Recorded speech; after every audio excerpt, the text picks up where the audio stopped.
Hi everyone, welcome to all of you for this video lecture. Myself, M. Krishna, working as Assistant Professor in EEE Department, St. Peter's Engineering College. In this video, we are going to see single phase induction motor. This is one of the important motor and it's very familiar motor. And it has more applications in our household and portable machine tools as well. For example, ceiling fan, water pumping purpose, in mixers, refrigerators, washing machines, and etc. These are the motors with running with very low rated values, and we can call them as fractional horsepower motors. When we see the construction view of it, there are two main parts, as same as our three-phase induction motor. One is stator, which is a stationary part. Another one is rotor, which is a rotating part. When we see the details of stator, stator is a laminated stator and it has slots in its inner periphery to hold the stator winding, and it is made up of silicon steel material. The stator is holding two types of windings. One is main winding, the another one is auxiliary winding. As we know, in case of three-phase induction motor, the same thing is used here. The stator is laminated to reduce eddy current loss, and silicon steel material is used to reduce the hysteresis loss, means the overall core losses being reduced by like this. When we see the details of rotor, rotor is a squirrel cage type, as same as our squirrel cage induction motor, and it is made up of silicon steel material. It is also having the slots on its outer periphery. Instead of inner periphery as same as stator, it has slots on its outer periphery to hold the copper bars. Instead of winding, we are using copper bars here, and the slots are skewed slots. When we see the structure of it, look at this. This is the stator part, stator poles we can say. Upon the stator poles, the winding is wound like this, and we are going to give in the supply to this winding, the winding which is there on the stator. In the middle, in between the two poles, we can see the rotating part called rotor. So rotor having the slots. In the slots, we are keeping the rotor bars for conduction purpose. And the other parts of the single phase induction motor are stator frame, ball bearings, some capacitors, centrifugal switch, and etc.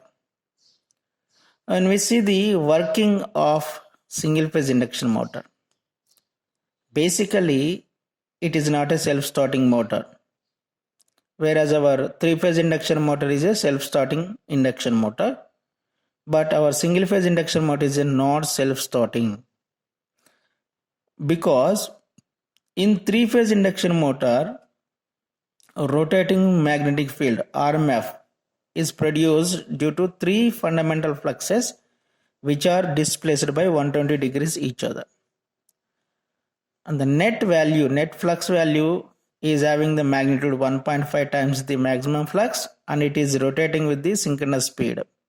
That's why the three-phase induction motor is a self-starting motor. But unlike in three-phase induction motor, in single-phase induction motor, only one flux is produced, which couldn't rotate the rotor itself. According to double field revolving theory, any alternating quantity can be resolved into two components, which each components have magnitude equal to half of the maximum magnitude of the alternating quantity, and both the components are rotate in opposite direction to each other. When we apply single phase supply to the stator winding, a magnetic field is produced by the current which is flowing through this stator, and this magnetic flux quantity is also an alternating quantity. So it has two components according to double field revolving theorem, of which are opposite to each other and having the equal magnitude. One component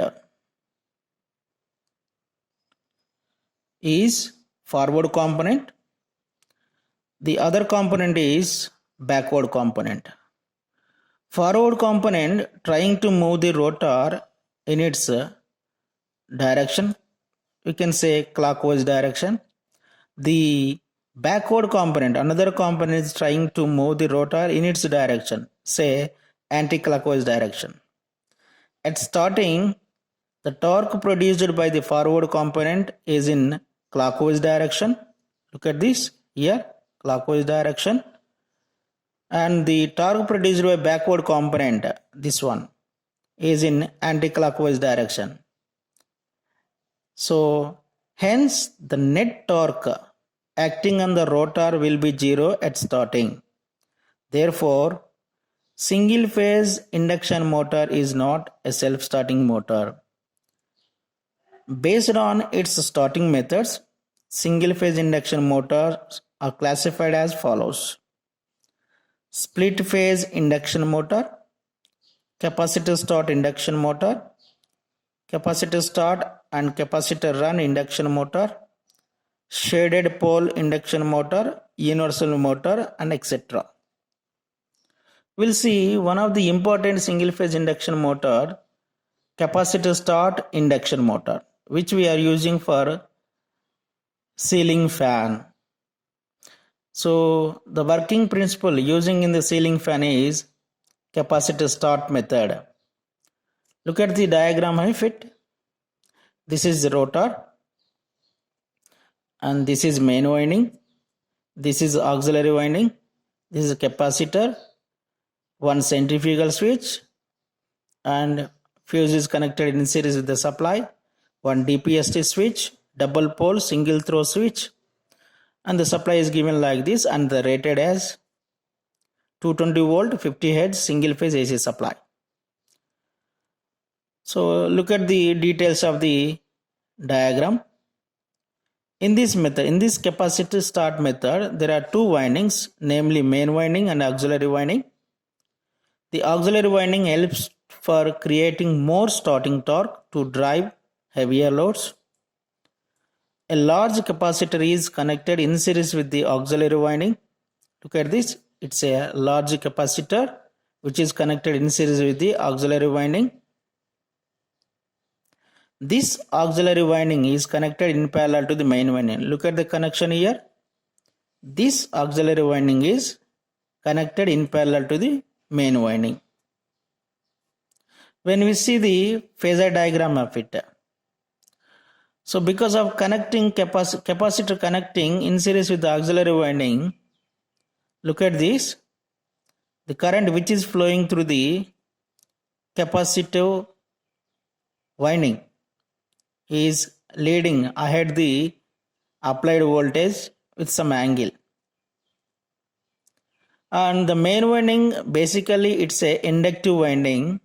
That's why the current flowing through the main winding is lagging behind the supply voltage by some angle.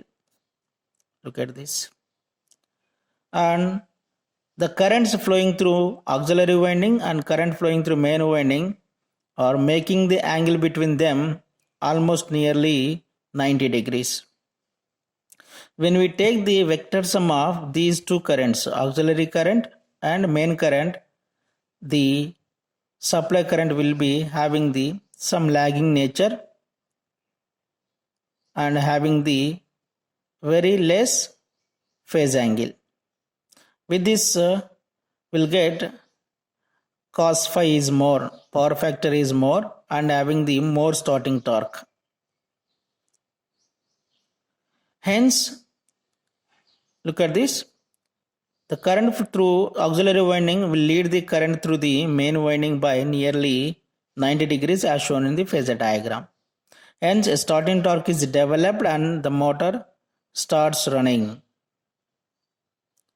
When the motor reaches to 75% of its full load speed, the centrifugal switch, look at this. This is the centrifugal switch. Which is going to be opened and disconnect the overall this auxiliary winding and capacitor from the main supply. Afterwards, this single phase induction motor runs on only main winding. Thank you.